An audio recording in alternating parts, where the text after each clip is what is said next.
Assalamu alaikum les aspirants, bienvenue à vous pour l'arabe en 10 minutes par jour.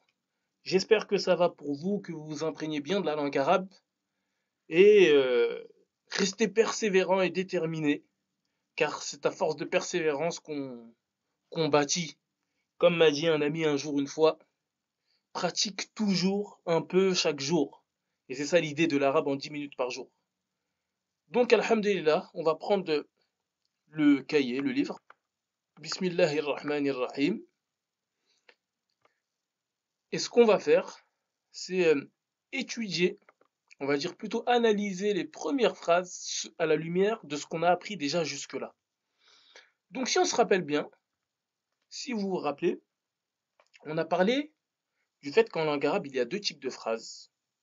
La phrase ismiya, c'est-à-dire la phrase nominale, et la phrase verbale, fi'liya. Al-jumlatu ismiya, al-jumlatu ça veut dire la phrase, ismiya ça veut dire nominale. Et que donc nous, dans notre leçon, dans notre livre, on va étudier que des phrases nominales, des jumlatun ismiya. Et qu'on avait dit, bah, la phrase ismiya, c'est simple, c'est la phrase qui commence par un ism, par un nom. Et que la phrase ismiya, c'est-à-dire la phrase nominale, a deux parties. Le sujet, qui va être le premier nom mentionné, et l'information. Le sujet, c'est le premier nom, et il est la plupart du temps marfou' et défini. Marfou' ça veut dire qu'il va finir par le son ou, et il sera défini. Et également, on avait dit aussi que le khabar, lui également, il sera marfou', mais il sera indéfini la plupart du temps. Et on avait dit que désormais, le sujet, on n'allait plus l'appeler le sujet, mais on allait l'appeler le mubtada. Et l'information, on dirait khabar. Et donc, ce qu'on va faire, c'est simplement revoir les premières phrases qu'on avait étudiées tout au début. Ça va nous permettre de réviser le vocabulaire.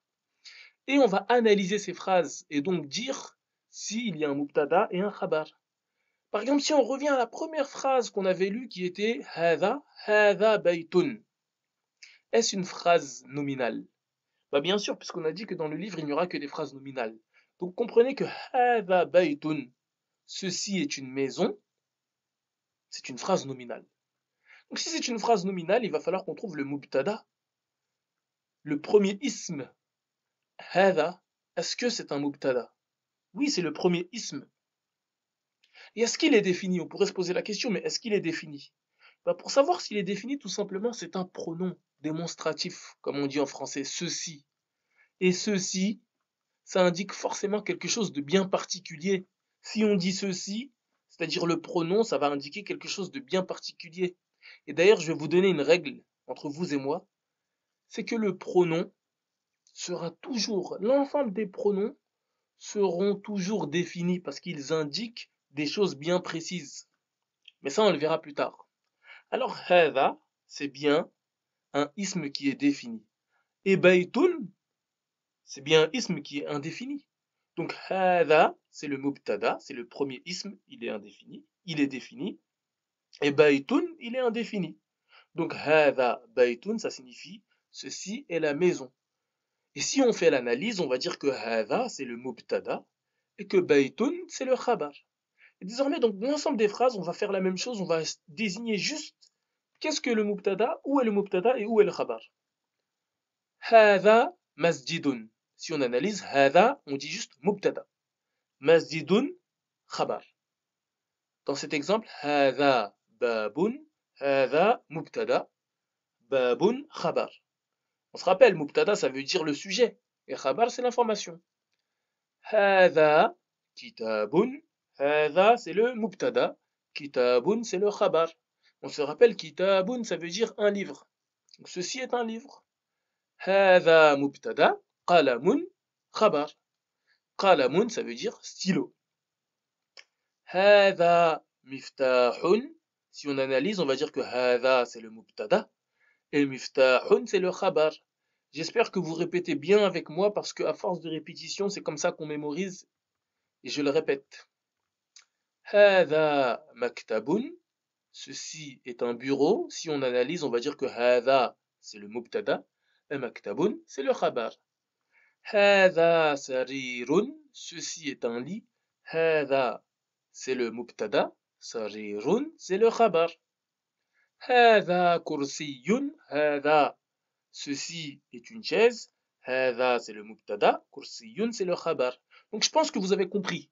Désormais, vous comprenez donc que dans le mubtada, ça va être donc le ism qui vient en premier et qui est défini. La plupart du temps, il sera défini. Et comprenez donc que les pronoms là, hadha, c'est un ism. Ce sont des isms qui indiquent des choses bien précises, donc ils sont définis.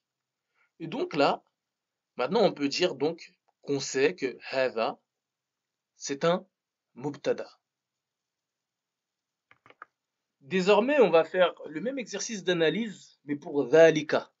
Et bien sûr, on n'analyse pas les questions. Donc, dhalika najmun, c'est une phrase nominale. Si je vous pose la question dans la phrase dhalika najmun, où est le mubtada? Qu'allez-vous me répondre? Je vous laisse réfléchir. Dhalika najmun. Où est le mubtada? C'est bien dhalika. Pourquoi? On a bien dit que les pronoms sont définis. Donc dhalika, c'est bien le ism, c'est bien un ism qui est défini. Alors ça va être le mubtada. C'est le premier nom défini. C'est le mubtada. Et najmun, il est indéfini. Donc ce sera le khabar. Cela est une étoile. Si on poursuit, dhalika baytun, cela est une maison. Dhalika, si on analyse, on va dire que c'est le mubtada. Baytun, ce sera le khabar. Si on analyse hadha hisanun, où est le mubtada? Hadha. Où est le khabar? Hisanun. Dhalika himarun, cela est un âne. Où est le mubtada dans cette phrase? Dhalika. Himarun, ça sera le khabar. Donc vous comprenez le principe. Donc l'idée c'est de force de pratique, de se familiariser avec le terme et de se familiariser également avec le vocabulaire. Donc dhalika hajarun, cela est une pierre. On va dire que dhalika, si on analyse grammaticalement, on va dire que dhalika c'est le mubtada, car on se rappelle que c'est bien un ism et c'est un ism défini. Et hajarun, ce sera quoi? C'est bien le khabar. Ce sera un khabar. Et donc vous vous rappelez bien que on avait dit que le mubtada et le khabar sont à l'état de, ils finissent tous par le ou et un, lorsqu'ils peuvent, ou et un. Et donc ils sont marfou'. Vous vous rappelez du chant? Quand je dis doun, c'est marfou'. Donc là ça finit par ou, c'est marfou'. Et quand je dis dan, c'est mansoub. Alors quand les noms finiront par le son a et an, on dira mansoub. Et quand je dis quand je dis din, c'est majrour. Là, ça sera, lorsque ça finira par i ou in, on dira que c'est majrour. Et donc, les noms majrour vont arriver à la 4e leçon. Donc là, on s'est accoutumé à bien comprendre le principe du mubtada et du khabar. Félicitations à vous, car c'est un point essentiel de la langue arabe. Donc je vous félicite et je vous invite vraiment à rester déterminé et à réviser. Réviser le vocabulaire, à refaire les écritures vous-même, ou parfois même les refaire en groupe, dans des ateliers de groupe, ça peut aider. Et on va se dire, bah là on arrive bientôt à 10 minutes. Donc on va se dire assalamu alaikum. Et bien sûr, avant, on se rappelle que وَلَقَدْ يَسَّرْنَا الْقُرْآنَ لِلذِّكْرِ فَهَلْ مِن مُدَّكِّرٍ فَهَلْ مِن مُدَّكِّرٍ. Nous avons certes rendu facile le Coran pour le rappel, pour ceux qui se rappellent Allah. Y a-t-il donc des gens prêts à y faire des efforts?